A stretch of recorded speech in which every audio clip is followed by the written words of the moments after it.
Hello everyone, welcome back and hope you are going good.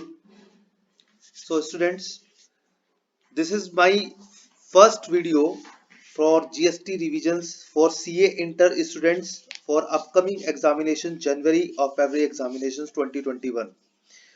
So मैं आपको पहले बता दूं स्टूडेंट्स, ये मेरा रिविजन्स लेक्चर चलता रहेगा। डे बाय डे आपको वीडियोस मिलती रहेंगी इस चैनल पर, इस चैनल के थ्रू। और इस चैनल को अगर आपने अभी तक सब्सक्राइब नहीं किया तो प्लीज सब्सक्राइब कर लीजिए और नोटिफिकेशंस का बेल आइकन दबा दीजिए ताकि आपको अपडेट्स मिलता रहे डेली बेसिस पे।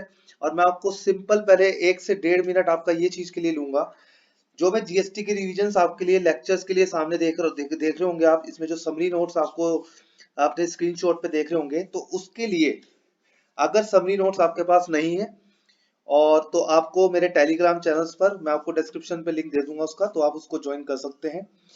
और अनदर थिंग इज दैट कि जो जीएसटी के रिविजन मैं आपको करवा रहा हूं, अगर आप ये कर लेते हैं, that is sufficient for the purpose of examinations. I will assure you, you will get exemption in this subject if you follow my these videos revisions lectures for the upcoming examinations. So friends, believe me, ये आपको summarise करके मैंने GST का एक एक चीज भी ऐसा नहीं है कि आपके सिलेबस से बाहर है, एक एक चीज मैंने यहाँ पे समराइज कर दी है। और जीएसटी का जिन्होंने अभी तक रिवीजन नहीं किया है या जीएसटी के रिवीजन को करने वाला है, या फिर अभी उसने जीएसटी के सब्जेक्ट्स को कहीं से भी नहीं पढ़ा है, तो इन जीएसटी की रिवीजन लेक्चर्स को फॉलो कर सकता है। So without wasting your time, so first of all we will introduce first of all the basics of GST. You can see my summary notes on my screen. तो आपको दिख रहा होगा यहाँ पे basics of GST, right? तो मैं थोड़ी स्क्रीन बड़ी कर देता हूँ, आपको दिख जाएगा। तो फर्स्ट ऑफ ऑल आपको बेसिक ऑफ जीएसटी में क्या क्या चीजें ध्यान रखनी है। स्टूडेंट्स, सबसे पहले है हमारे पास taxes not to be subsumed in GST. आपको पता होगा कि जीएसटी आया था 1 जुलाई 2017 से। तो जो भी टैक्सेस हमारे अभी सब तक सब्स्यूम नहीं हुए थे, जो टैक्सेस अभी तक जीएसटी में सब्स्यूम नहीं हुए हैं, वो कौन कौन से टैक्सेस हैं आपको यहाँ पे सामने दिख रहा होगा। और मैं एक इस तरह से आपको पढ़ा रहा हूँ कि आपको एग्जामिनेशन में इतना हेल्प करेगा ये चीज कि आपको कहीं से कहीं तक भी ये नहीं लगेगा कि हमारा जीएसटी हमें टफ लग रहा है। तो देखिए taxes not to be subsumed in GST, तो देखिए क्या कहते हैं ये। फर्स्ट ऑफ ऑल आपको दिख रहा होगा टैक्सेस में BCD, that is called the basic custom duty.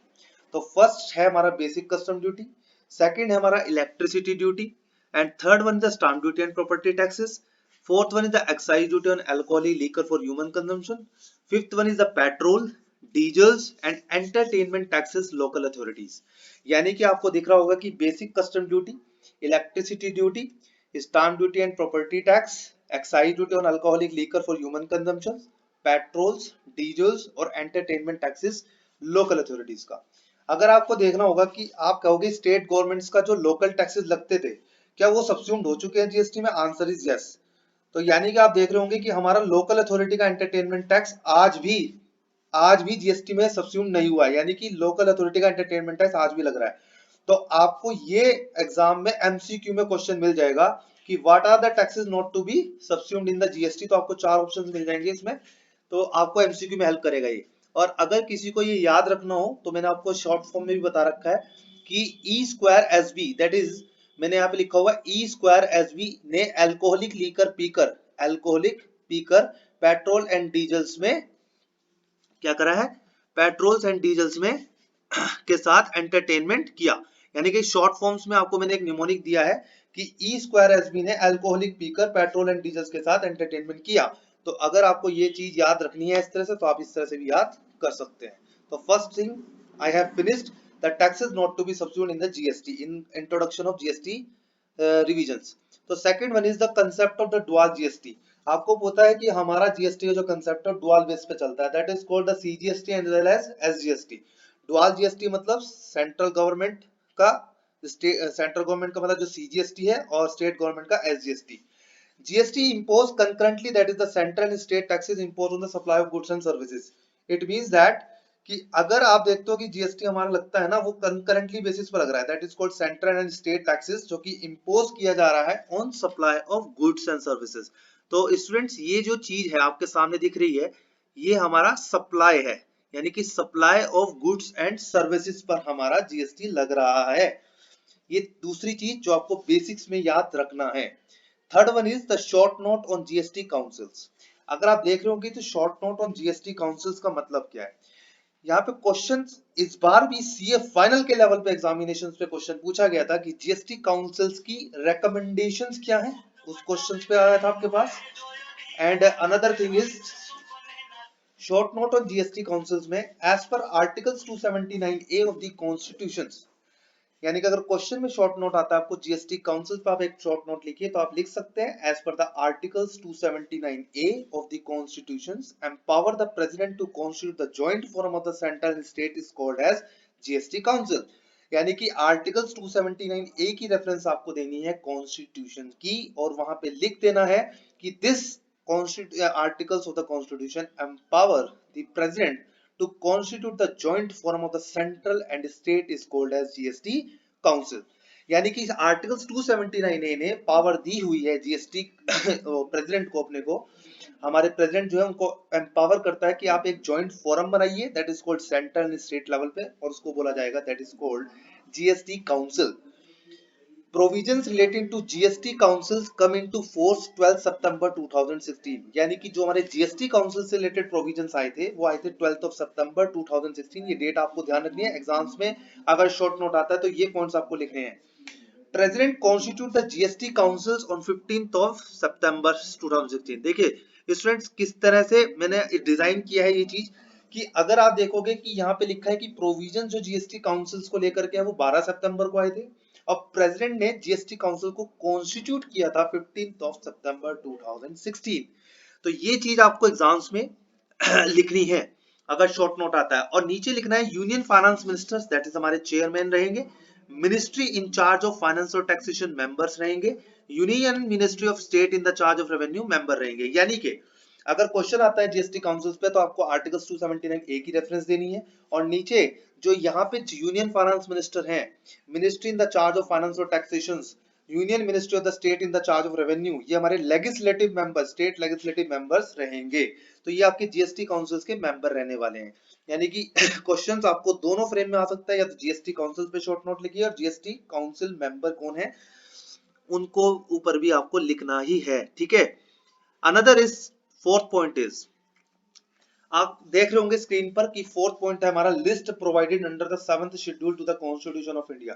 आपको पता है स्टूडेंट्स कि जो हमारा 7th शेड्यूल है दैट इज कॉल्ड कॉन्स्टिट्यूशन का जो 7th शेड्यूल है इंडिया का, कॉन्स्टिट्यूशन का जो 7th शेड्यूल है वो हमें 3 लिस्ट प्रोवाइड करता है, एक यूनियन लिस्ट, एक स्टेट लिस्ट, एक कंकरेंट लिस्ट। यूनियन लिस्ट मतलब क्या होता है, यूनियन लिस्ट मतलब जहां पे central government that is called parliament वहां पे हमारी क्या बनाती है, लॉ बनाती है। यानी कि हमारी यूनियन लिस्ट ऐसी है जहां पे parliament has power to make the law. और स्टेट लिस्ट का मतलब होता है जैसे कि स्टेट लेजिस्लेटिव असेंबली। अगर आपको पता है कि स्टेट लेजिस्लेटिव असेंबलीज क्या है, स्टेट लेजिस्लेटिव असेंबली वो होते हैं जहां पे स्टेट गवर्नमेंट के पास पावर होती है to make the law.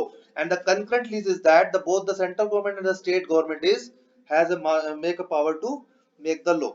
So student, this is the fourth point जो कि आपको इंट्रोडक्शन लेवल पे ध्यान रखना है और द अपकमिंग एग्जामिनेशंस जनवरी और फरवरी 2021। अनदर थिंग, आप राइट हैंड साइड पे देख रहे होंगे एक मैंने entry number 84 of the union list और entry number 54 of the state list. Entry number 84 of the union list और entry number 54 of the state list, ये दोनों की दोनों चीजों पे ये आपको लिखा है। मैंने आपको इतना इजी करके दिया है ये चीज, आपको ध्यान भी मतलब इस तरह से आपको मैंने इजीली फॉर्मलाइज में करा है कि आपको एग्जामिनेशन में ये चीजें आप मिस आउट कर जाओगे। अगर आप इस रिवीजन लेक्चर को फॉलो करते हो तो आपको बिल्कुल भी मिस आउट नहीं करना, इस चीज को नहीं करना पड़ेगा। तो entry number 84 of the union list और entry number 54 of the state list ये कहता है कि एक ऐसा सिंगल प्रोडक्ट हमारे जीएसटी के अंदर ऐसा है जिस पर आज की डेट पे जीएसटी भी लग रहा है और एक्साइज भी लग रहा है। अगर आपको देखोगे एक्साइज ड्यूटी हमारी कहां मर्ज हो चुकी है, आज के टाइम में एक्साइज ड्यूटी कहां हो गई है, एक्साइज ड्यूटी अब लगती नहीं है, ठीक है ना, मैन्युफैक्चरिंग पे लगती थी हमारी। लेकिन क्या हो रहा है आज के टाइम में एक ऐसा सिंगल प्रोडक्ट है जहां पे एक्साइज आज भी लग रहा है, that is called tobacco and tobacco product. यानी कि टोबैको एक ऐसा प्रोडक्ट है जहां पे एक्साइज भी लग रहा है और जीएसटी भी लग रहा है, ठीक है स्टूडेंट्स।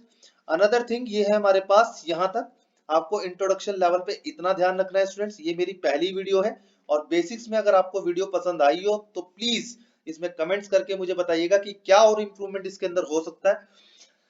मैं डेफिनेटली कह रहा हूँ कि आपको ये वीडियो जरूर पसंद आएगी, और जिसने भी अभी तक चैनल को सब्सक्राइब नहीं किया है तो प्लीज सब्सक्राइब कर लीजिए, क्योंकि अपकमिंग्स में आपको in depth day by day videos आपको मिलती रहेंगी। और टेलीग्राम चैनल और व्हाट्सएप ग्रुप पे अगर अब तक आप नहीं जुड़े हैं तो प्लीज मैं आपको डिस्क्रिप्शन में इसका लिंक दे दूंगा।